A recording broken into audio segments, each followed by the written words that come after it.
E aí, meus amigos, aqui é Ricardo Rodrigues da Samar Contabilidade. Hoje vamos falar sobre a perda de eficácia da MP 927. Estou novamente aqui com a minha grande amiga e companheira, a doutora Caroline, da CIV Advogados.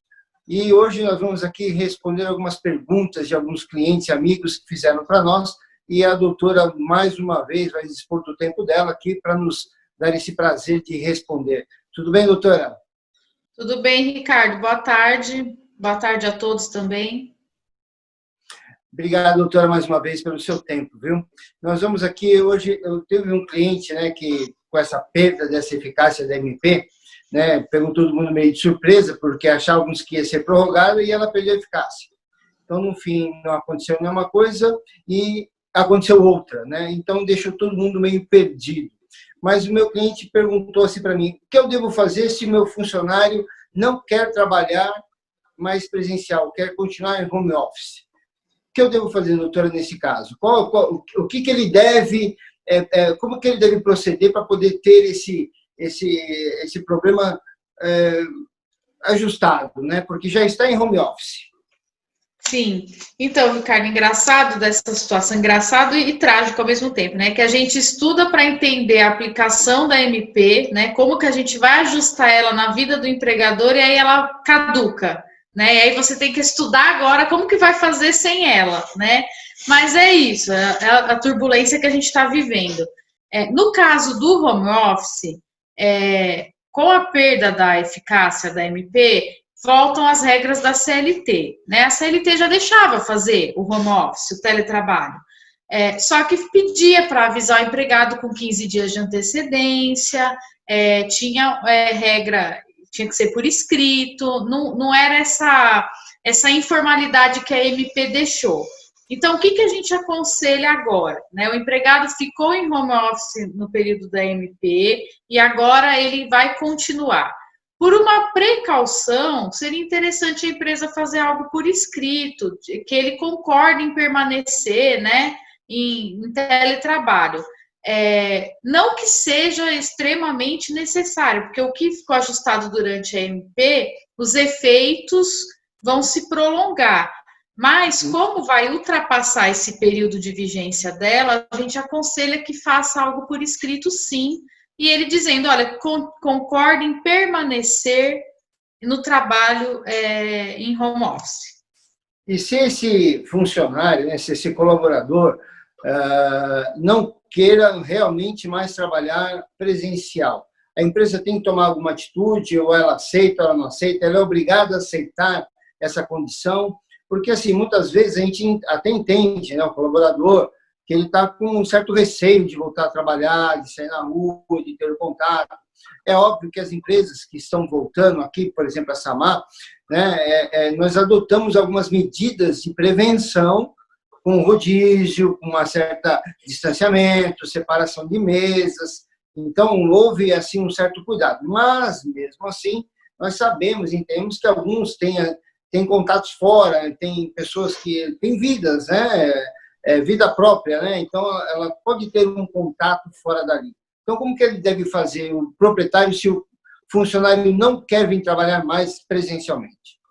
A regra inversa também deve ser aplicada, que é avisar com 15 dias de antecedência, por escrito, o empregado de que ele vai voltar presencial. Então, assim, o empregador é quem decide, é quem dirige a prestação laboral. Então, se o empregador decidir, né, o empresário decidir que é para retornar, lógico, oferecendo todas as medidas, né, de proteção, o empregado tem que retornar. A única coisa que a CLT, né, agora com a regra que volta a ser da CLT, sem a MP, é avisar com 15 dias. Aí o empregado não voltou, deu 15 dias, o empregado não voltou, vai caber as regras do abandono de emprego, a justa causa por abandono, cabe uma indisciplina, né, advertência por não ter retornado na data combinada, né, na data prevista pelo empregador. Então, assim, vira um descumprimento contratual por parte do empregado, sim, tem que retornar. Só o conselho avise por escrito o empregado que dali 15 dias ele tem que retornar presencial. Então, nesse caso, o colaborador, ele não tem esse poder de decisão nesse momento. Quem tem o poder de decisão nesse momento é a empresa. E a empresa, então, comunica, faz esse comunicado com antecedência de 15 dias para que ele possa ter esse retorno. É isso, doutor? Isso. E aí, a partir dos 15 dias, ele não retornou, aí vão caber as medidas lá, né? A indisciplina, caso ele não tenha voltado, mas ficou online, né? Trabalhou online, mas não voltou presencial, não posso dizer que foi um abandono de emprego, porque ele continuou executando algumas atividades em casa. Mas é uma indisciplina, cabe advertência, e se acumular, a gente pode pensar, sim, numa justa causa. Bom, nós sabemos, né, que o Brasil, né, o mundo mudou e teve uma antecipação aí de culturas, né, no caso do home office, muito grande, né? Teve uma antecipação muito brusca, né?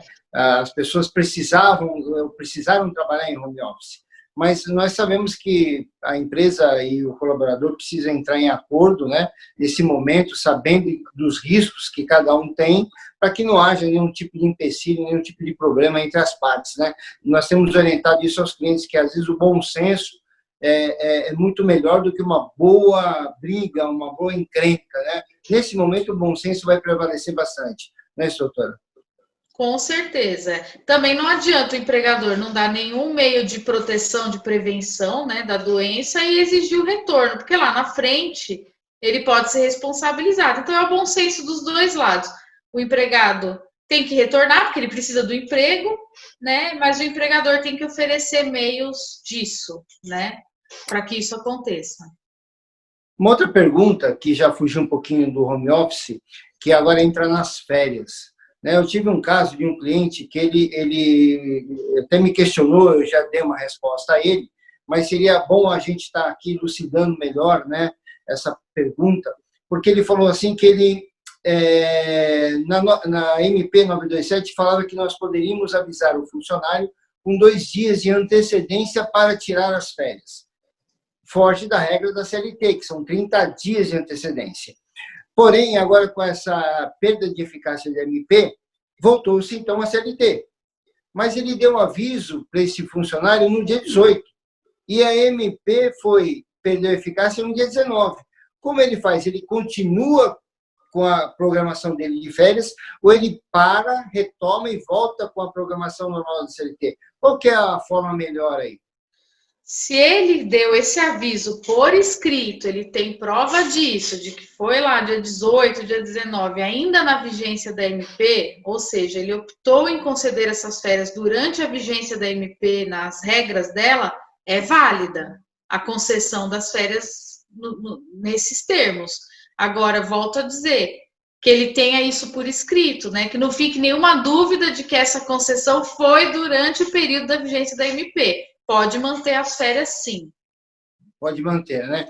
Ótimo, já é uma coisa que a gente não tem problema, porque o medo do empregador é um dia uma fiscalização do Ministério do Trabalho, ele tem que responder por uma multa exatamente porque fez com data que não foi a data específica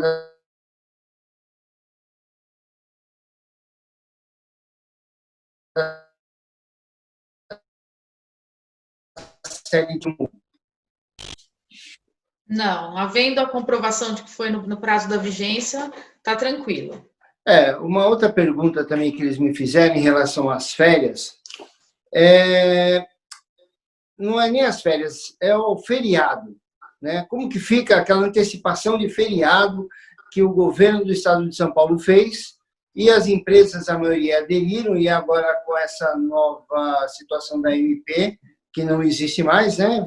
Perdeu a eficácia, como que fica essa situação daqueles que já propuseram essa antecipação nesse período? Como que fica agora nesse dia? O funcionário trabalha, não trabalha? Como que vai acontecer? Vai ter hora extra, não vai? É assim, Ricardo, quem antecipou, antecipou. Quem não antecipou, não antecipa mais. Então, assim, quem assinou para antecipar até dia 19 de julho, vai valer a antecipação, sim. Então, a pessoa aí chegou o feriado de setembro, ele pode sim ter que trabalhar sem receber a hora extra, né? Então, assim, vai valer a compensação desses feriados de quem assinou a autorização da antecipação durante a MP. Não necessariamente a pessoa assinou e folgou, assinou e trabalhou. Não.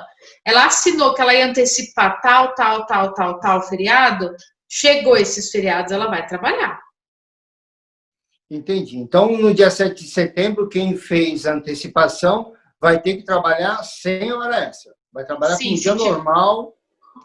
Se tiver constando lá no documento que 7 de setembro era um dos antecipados, sim, vai trabalhar, sem hora extra. Então o que evita qualquer tipo de confronto é que o empregador tenha por escrito as antecipações que foram feitas, né? E o motivo pelo qual as datas corretas, para que nesse dia, então, ele possa estar tranquilo, sem correr nenhum tipo de imposição de multa, nenhum tipo de trabalho com o funcionário, né, doutora? Exatamente. Se tiver o documento bonitinho por escrito, como nós encaminhamos a alguns dos seus clientes e orientamos, né? Fizemos um formulário a alguns, se eles tiverem isso lá guardadinho na gaveta, tá tudo certo. Opa, isso é muito bom. Agora, um outro caso que é bem crítico, né? Eu acredito que é a maior polêmica que existe dentro de uma empresa, é o tal do banco de horas. Esse banco de horas, houve uma movimentação muito grande na MP 927, e agora, de repente, ele já não existe mais. Como que ficou essa situação do banco de horas para quem tem esse banco de horas e ainda não zerou ele, ou precisa zerar, ou do dia 18 para frente não pode mais fazer nada? Como que fica essa situação, doutora? Como que a gente pode orientar esses nossos amigos?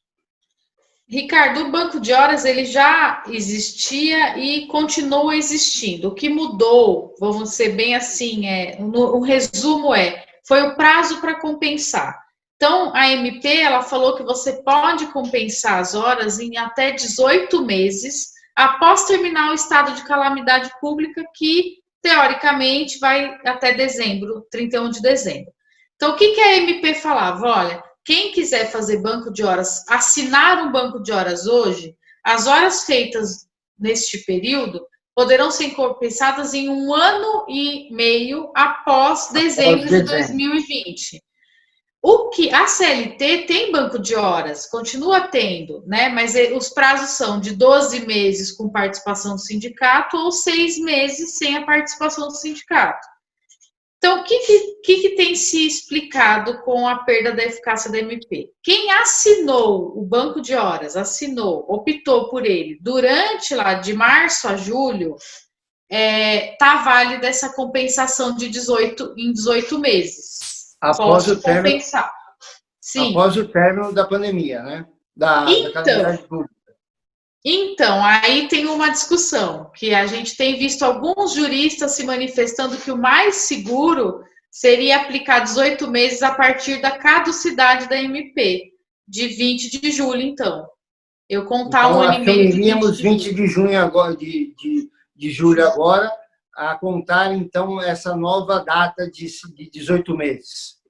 Né? Isso. Acabaria em janeiro do ano que vem, de 2021. Isso. A MP, na verdade, não, né? Janeiro de 2022 a gente tem. 22, perdão. Isso, 22. A MP fala após estado de calamidade, né? Então, assim, vai ficar uma discussão, a corda vai puxar, cada um vai puxar para o lado que quiser. Mas, como eu disse, alguns juristas já estão aconselhando, como a MP não foi prorrogada, não virou lei, para aplicar a partir de 20 de julho, os 18 meses. Eu acho que é mais consciente fazer isso, né? O risco é menor, né? Nós temos aí uma condição de que se um advogado, um funcionário entrar com uma reclamação, ele pode usar essa perda de eficácia da MP, que de fato se tornou nula, né, nesse caso, e aí perder essa data, né, essa condição nesse período, não é isso, doutora? Isso, e tem uma questão muito interessante, Ricardo, que talvez não tenha chegado essa pergunta para você, mas é uma pergunta que vai chegar. E se eu demitir o empregado durante esses 18 meses? Essas horas eu desconto na rescisão ou não desconto? Eu assisti vários vídeos, né, de juristas nesses últimos dias falando sobre isso, e a maioria se posicionou no sentido de não desconta. Porque, assim, a opção de conceder, utilizar o banco de horas foi do empregador. E, assim, a opção de demitir também o empregado é do empregador. Então, agora você não pode, duas opções suas, duas decisões suas, prejudicar o trabalhador. A única possibilidade que um dos juristas ainda levantou foi se eu for demitir o empregado por justa causa ou se ele me pedir demissão. Aí eu posso pensar em descontar dele essas horas que ele está me devendo, mas ainda assim no limite de até um salário mínimo, porque o artigo da CLT tem um artigo que fala que esse é o limite do desconto de horas. Que é o limite não superior ao salário mínimo, né? Isso. Tem isso já definido já também aqui, porque a gente orienta, né, os clientes em relação a isso, né? Tomar cuidado, até mesmo na hora de uma demissão, né? Nos procurar antes para fazer uma prévia, para que eles tenham consciência daquilo que pode ser feito, do que não pode, até para evitar também um confronto entre ele e o seu empregado. Então, nós orientamos, né? Damos essa orientação para ele, tanto o contador quanto quando não recorro a vocês, né, da CV Advogados, que está sempre nos atendendo aí, dando, né, uma orientação melhor aí aos nossos amigos e clientes. Olha, eu acredito, doutora, que essa MP ainda vai dar o que falar ainda, porque tem muita gente que ainda nem se atentou para essa perda de eficácia da MP. Eu vejo que muita gente ainda nem começou a comentar muito, alguns mais antenados, alguns empresários mais antenados começaram a entender e perguntar. E até essa pergunta que a doutora falou sobre a demissão realmente é muito pertinente. Até agora ninguém me fez, porque ninguém pensou em demitir ninguém, mas eu sei que a dificuldade dos empresários pode trazer esse tipo de situação futura agora, né? E foi muito bom estar tendo isso. Eu entendo, doutora, que assim, as perguntas elas vão aparecendo e a gente vai tendo que, suavemente, buscar respostas, né? Nesse momento, é as que eu tenho. Não sei se a doutora tem mais alguma coisa a acrescentar em relação a isso, ajudaria muito, né?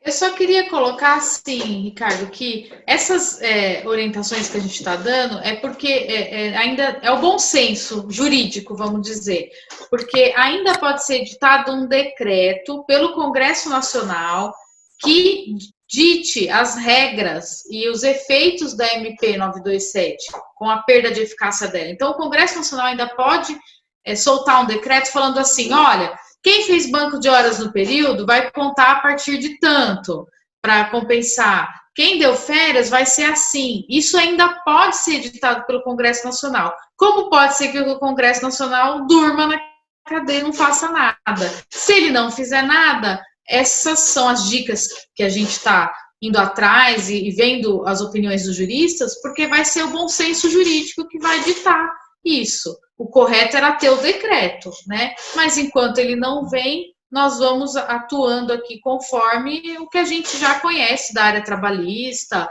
né? A direção que geralmente a gente tem dessas situações. É que nessa situação de calamidade pública, né, nós tivemos muitas dificuldades exatamente nesse confronto entre empregado e empregador, né, por causa de todos os problemas, né, das paralisações que houveram. É claro que agora está sendo retomada alguns pontos, né, algumas lojas sendo reabertas, alguns bares, comércios. Nós entendemos tudo isso e sabemos que, de fato, se o Congresso entender que é melhor ele definir uma regra para nós, né, que somos profissionais da área, que lutamos, né, o dia a dia, que estamos aí buscando conciliar esses confrontos, vai facilitar muito, né, doutor? Vai facilitar demais, né? Eu espero que facilite, né, que não venham regras para dificultar, mas assim, ficaria pelo menos mais delimitado, né, a partir de quando a gente considera que começa a compensação do banco de horas, né, a partir de quando as férias avisadas ou não serão válidas. Tudo que nós estamos falando aqui agora é o que os juristas estão se manifestando sem a lei, né, com a perda da eficácia da lei. Mas, se houver o decreto, a gente vai ter certeza, a gente volta a fazer um vídeo com a certeza de tudo que está sendo passado no papel.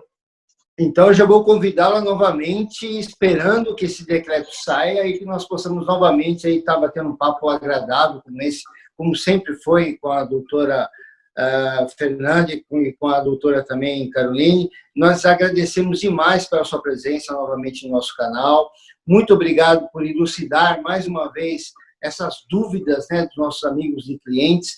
Né, quero te agradecer e desejar um bom final de tarde aí, doutora. Muito obrigado pela sua atenção e pelo seu tempo, né, que é muito precioso, eu sei disso. Estava aí buscando resolver vários problemas hoje, e hoje você cedeu um pedaço desse horário para nós. Muito obrigado.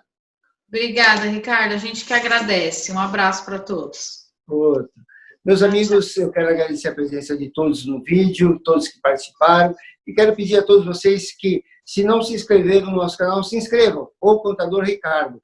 Se inscrevam lá, dão o seu like, né, curte, compartilhe, apresente para os amigos. E se você tiver alguma dúvida, por favor, né, nos comunique aqui, entre nos comentários, faça perguntas que tanto nós como a CIV Advogados estaremos aí à disposição para ajudá-los, ok? Muito obrigado, fique com Deus, até mais.